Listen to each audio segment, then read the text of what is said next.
এটা হচ্ছে মুকিত ভাইয়া, মুকিত জাকারিয়া, আমি ভাইয়া বলেই ডাকি। ওনার আমি ছোট বোন, কলিগ, সব কিছু। আর ভাইয়াকে তো ছোটবেলা থেকেই দেখি, তো ছোটবেলা থেকে ওনার অ্যাড দেখতাম, ভাই টিভিসি তুমি দেখতাম। যেভাবে ছোটবেলা দেখছো তাতে আমাকে এত বয়স্ক বাড়ি দিয়ে না, এখনো আমি অনেক এখনো ইয়াং, অনেক আপনার ইয়াং। ভাই উনি হ্যাঁ, যদি এভাবে বলে যে আমি ছোটবেলা থেকে যখন আমাকে কখনো পরিচয় কথা আমি ওনাকে ছোটবেলা থেকে দেখি তখন মনে হয় যে আমার বয়স পরে অনেক বেশি হয়ে না গেছে। না না, আমি আসলে গেলিস ব্যাপারটা লাগাচ্ছি। এরকম না, ব্যাপারটা যাক এরকম আমরা না। ভাই বোন তো সুন্দর কাজ করছে। তো ও নতুন হিসাবে আমি ওর সাথে সিটি লাইফ হ্যাঁ, সিটি সিটি লাইফ লাইফ থেকে করেছি স্টার্ট তাসদিকের আমাদের। ভাই।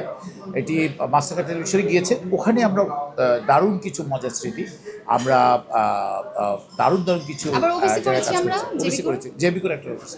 এখানে খুব এক্সপিরিয়েন্স, আর মজার লাস্ট মজার 3টা এক্সপিরিয়েন্স ছিল। সিঙ্গেল নাটক করেছি।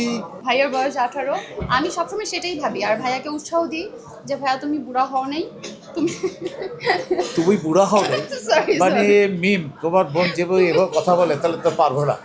যাই হোক মানে আমার ভাই যে কেন উঠে আসে বুঝলাম না। আমার বয়স 18, প্লিজ বুড়া হওয়ার নাই মানে বুড়ো হয়েছি তার বুড়া হওয়া। অ্যাকচুয়ালি আসলে মুরব্বী হয়নি, ওনার বয়স এখনো 18। আর মুরব্বীর দিকে যাও না ভাই, প্রসঙ্গ চেঞ্জ। ও নেক্সট।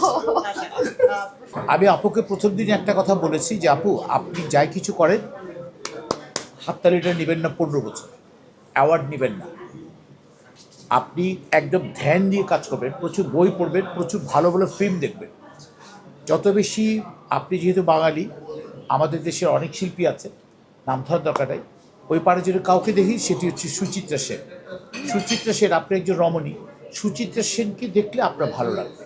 আপনি ওই এই দেশের কিছু পার্সেন্ট আর সুচিত্রা সেনের কিছু ছবি দেখবেন, তাহলে মোটামুটি। আর যদি মঞ্চে কাজ করা যায় তাহলে তো খুবই ভালো।